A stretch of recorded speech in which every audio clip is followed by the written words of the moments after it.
Senhor, povo de Deus, povo abençoado, né? Hoje, como de costume, o nosso trimestre, né? Que tem por tema dons espirituais e ministeriais, servindo a Deus e aos homens com poder extraordinário, né? Uma lição, meus irmãos, muito boa, né? Ela é uma reedição da de 2014. Tô até aqui em mãos, né? Aqui, ó, a de 2014, essa aqui, né? E esta é a sua reedição, né? Lição. Então, hoje, meus irmãos, de maneira breve, né? E concisa, a lição de número 7, que traz aqui por tema aqui no nosso, que é a nossa lousa, né? O ministério de profeta. Temos textual lá em 1 Coríntios, no capítulo 12, no versículo 28, que fala assim: E a uns pôs Deus na igreja, primeiramente apóstolos, em segundo lugar profetas, em terceiro doutores, depois milagres, depois dons de curar, socorros, governos, variedade de línguas, né? 1 Coríntios, capítulo 12, versículo 28. E a nossa lição tem por verdade prática o seguinte: o ministério de profeta é fundamental para a Igreja de Cristo nos dias atuais, né? Mas, irmãos, com base na verdade prática, eu estou aqui para uma pergunta, né, bem interessante. De que maneira o dom de profeta é fundamental para a igreja nos dias de hoje, irmãos? Vamos lá. De que maneira o ministério de profeta é fundamental para a igreja de Cristo nos dias de hoje? Vamos lá, o que você acha? Né? De que maneira? Eu tomei aqui por ousadia responder aqui da seguinte maneira, aqui embaixo. Ó. O profeta, ele fala mensagens espontâneas provenientes do Espírito Santo. Então, de que maneira? O dom de profecia, o ministério de profeta, né? O dom de profecia é uma coisa e o ministério de profeta é outra, tá bom? E o ministério de profeta, ele para a igreja hoje, ele é útil da seguinte maneira: para transmitir as mensagens de Deus para a igreja, né? Vamos ver aqui mais adiante, na nossa lição. Hoje, meus irmãos, iremos aprender o seguinte. Primeiro, a função do profeta no Antigo Testamento. Segundo, aprender o ofício do profeta no Novo Testamento. E terceiro, o verdadeiro e o falso profeta. A grande diferença que há entre o falso profeta e o verdadeiro profeta. Vamos lá.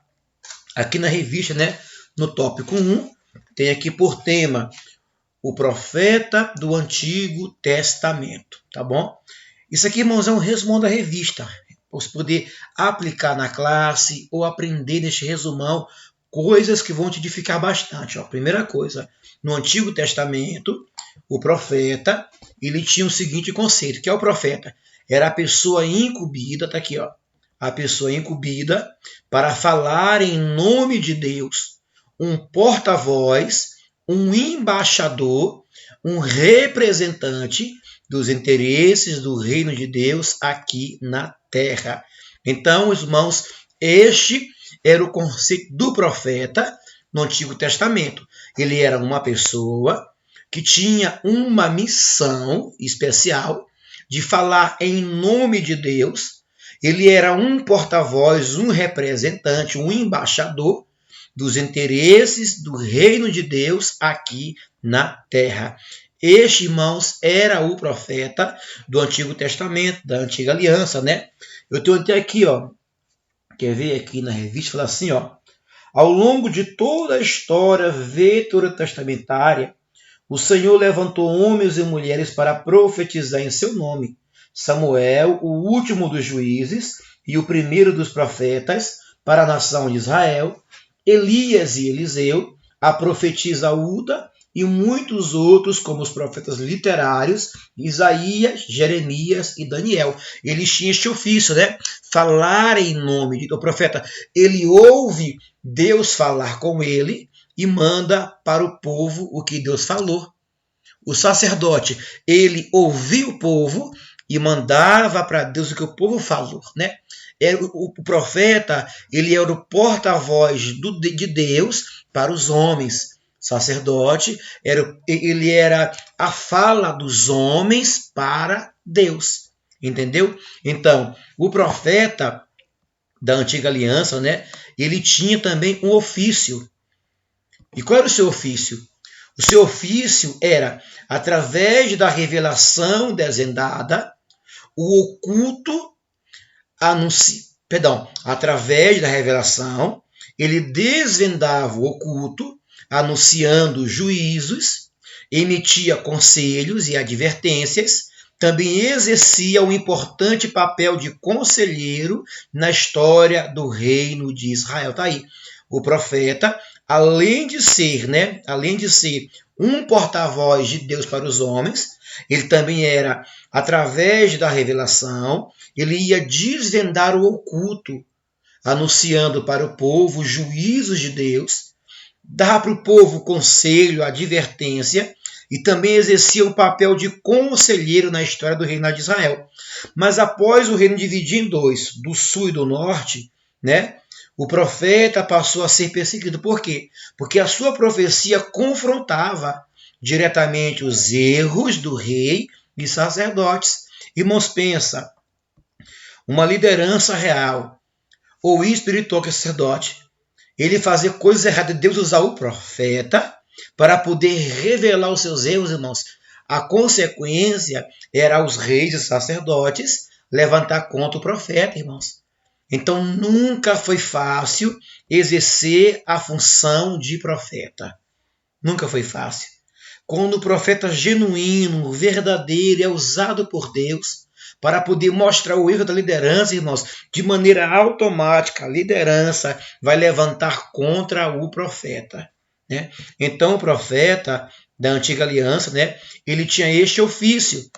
E aqui na revista, no tópico 1, no ponto 3, falou o profetismo. De acordo com o dicionário teológico CPAD, o profetismo foi um movimento que surgiu no período aproximado do século 8 a.C., tanto em Israel quanto em Judá. E esse movimento, né, ele tinha o seguinte objetivo, que era o quê? Era restaurar o monoteísmo hebreu, um culto a um só Deus na nação de Israel, combater a idolatria, denunciar as injustiças e proclamar o dia do Senhor e reavivar a esperança messiânica. E foi neste período, né, onde os profetas de Israel mais sofreram perseguições. Eles foram açoitados, eles foram criticados, eles foram torturados, eles foram presos, eles foram mortos. Isaías foi cerrado ao meio, né, profetizar para uma nação que não queria ouvir verdade. Jeremias foi jogado dentro do calabouço, dentro de um buraco, porque pregou para a nação a verdade. Eles ficaram ouvindo Ananias, né? Mas não ouviram o profeta Jeremias, porque a sua palavra era dura, era de conserto, era de arrependimento. E o mesmo ocorre hoje. Hoje poucos querem ouvir o profeta, irmãos.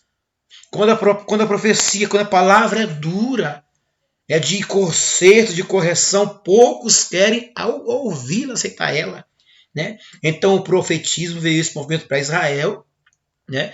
Para poder ele restaurar o culto a um só Deus perante os hebreus, para combater a idolatria, né? Para denunciar as injustiças e proclamar o dia do Senhor. Né? E quando há um culto que é cristocêntrico, culto que é para Deus, quando há um culto que combate o pecado, quando há um culto que combate a injustiça, qual a consequência? É um revivamento perante a igreja. Né? Então eles tinham esperança de novo o povo de Israel, eles de novo acordar para a esperança do Messias. Né? Então este foi o profetismo. E aqui na nossa revista, no tópico 2, né, vai ter o seguinte tema: o profeta no Novo Testamento. Né? Na Nova Aliança, ele tinha uma grande importância. Vamos ver aqui. Ó. Primeiro, em Efésios capítulo 4, no versículo 11, há 5 ministérios: apóstolo, profeta, evangelista, pastor, doutor. O profeta é identificado 3 vezes na Epístola aos Efésios como alguém que acompanhava os apóstolos, né? Então, o dom, o ministério de profeta, ele tinha uma grande importância para a igreja primitiva, porque ele acompanhava também o ministério apostólico. Os apóstolos, eles eram tanto apóstolos como profetas, né? Ou seja, eles tinham o ofício de profeta. Por quê? Vamos ver aqui, ó. Na antiga aliança, o profeta, o seu ofício era o quê? Seu ministério não consistia em predizer o futuro, como na antiga aliança, nem adivinhar o presente ou ficar fora de si. No Novo Testamento, o profeta era adotado por Deus para receber e mediar, tá, irmãos? Aqui também aqui, tá? Botar aqui. Mediar diretamente a palavra de Deus, né? Embora algumas vezes ele predizia o futuro, mas o seu ofício principal era proclamar e interpretar a palavra de Deus, por vocação divina, com vistas à admoestação, exortação, consolação e edificação da igreja, né? Então, este era o profeta. Ele tinha esse ofício: admoestar, exortar, consolar, edificar mediante a proclamação da palavra de Deus, né? Ele lia a palavra, entendia a palavra e dava ao povo o que há na palavra. Ou seja, a palavra de Deus era para ele revelada e ele falava para o povo aquilo que Deus na palavra revelou. Continua o mesmo ofício. Deus falava com o profeta na nova aliança, né? E ele ouvia a voz de Deus com base na palavra escrita e dava ao povo o alimento sadio, admoestando, exortando, consolando e edificando a igreja, né? E este dom ministerial de profeta, ele tinha um objetivo. Qual era, pastor Riad? É chamado por Deus a levar a igreja de Cristo a uma maturidade cristã. Pois como organismo vivo, a igreja deve desenvolver-se para a edificação em amor. Vamos ver aqui em Efésios, no capítulo 4, no versículo 16. Vamos ver aqui, ó. Efésios, capítulo 4, versículo 16. Vai falar para nós a palavra de Deus da seguinte maneira. Fala assim, ó: do qual todo o corpo bem ajustado e ligado pelo auxílio de todas as juntas, segundo a justa operação de cada parte, faz o aumento do corpo para edificação em amor. Ou seja, cada dom ministerial, né, entre os quais tem o profeta, eles vão auxiliar o crescimento, a maturidade cristã da igreja como organismo vivo, para a edificação em amor, né? Irmãos, a lição muito maravilhosa, tá bom? Para quem não tem ela, procura adquiri-la, compre ela, leia em casa, irmãos. Porque talvez a aula da IBD é uma aula corrida, uma aula apressada, né? De 1 hora de explicação. O negócio aqui é rico, irmãos, em assunto. Aqui, ó. Quer ver? Aqui no tópico 3 da revista, né? Falar sobre discernindo o verdadeiro e o falso profeta. Tá aqui, né? Tá aqui. A diferença principal, irmãos, entre o verdadeiro e o falso profeta é a seguinte: a simplicidade versus a arrogância. Quando vir alguém pregando com arrogância, falando com arrogância, sai fora dele, né? 2 características importantes que há no profeta verdadeiro: a simplicidade e o amor. Olha só, né? O profeta verdadeiro, mesmo que a palavra seja palavra de juízo, de correção para o ouvinte, o coração do profeta, ele vai transbordar em amor, pois ele serve ao Deus de amor. Olha só, né? Por mais que a pregação, que a palavra venha doer no ouvinte, mas o profeta vai expressá-la com amor, com simplicidade, sem arrogância, sem ignorância, né? Mas vai fazê-la com dedicação, com amor pela alma, irmãos. Está aqui, né? O falso profeta, né? Cadê? O falso profeta, ele vai pensar somente nele, somente em status, em benefício, né? Ele vai pensar no que ele pode ganhar. Isso é forte. No que ele pode receber. Ele pensa em status, né? Ele pensa nos seus próprios benefícios. Ele faz do dom ministerial uma autoproclamação. Ele ilude, ele engana, né? Enquanto o profeta genuíno de verdade, ele tem a humildade em dar para a igreja a profecia, os oráculos divinos de maneira sábia, simples. Se a palavra vai cortar, porque a palavra é espada, ela vai cortar. Mas vai cortar com amor, cortar com sabedoria, cortar com graça. Forte, né? O falso profeta, ele se conhece pelos seus frutos. Vamos ver aqui, ó. Aqui, nossa luz aqui do Word. Vamos ver aqui. Olha só. Pelos seus frutos os conhecereis. Né? Uma advertência que Jesus fez foi a preocupação com os falsos profetas. O seu fruto revela o seu caráter. Ó, isso é forte, né? O fruto, ele revela se aquela árvore, se o profeta, ele tem um bom ou um mau caráter. Nós temos que nos lembrar que não devemos diferenciar o falso profeta do verdadeiro pela performance, pelo espetáculo, mas pelos frutos que ele tem. Que fruto que ele gera. Que fruto que essa árvore está gerando para a igreja. Né? Se é de consolo, edificação, ou é de separação ou de morte. O falso profeta, ele demonstra que irmãos. Ele vai demonstrar, deixa eu corrigir aqui. Ele demonstra arrogância, iniquidade em suas ações. Não basta falar com eloquência. É necessário ter um ministério, vamos ver aqui, ó, um ministério de profeta desempenhado pelo Espírito Santo. O falso profeta, né, ele vai falar com eloquência, mas não tem um ministério marcado pelo Espírito Santo. Mas o profeta verdadeiro, genuíno, ele tem um ministério marcado pelo Espírito Santo. Né? Aqui na nossa conclusão, vai falar aqui o seguinte, ó. Aqui, ó. Acabamos de estudar o exercício do ministério do profeta do Antigo Testamento e também do Novo Testamento.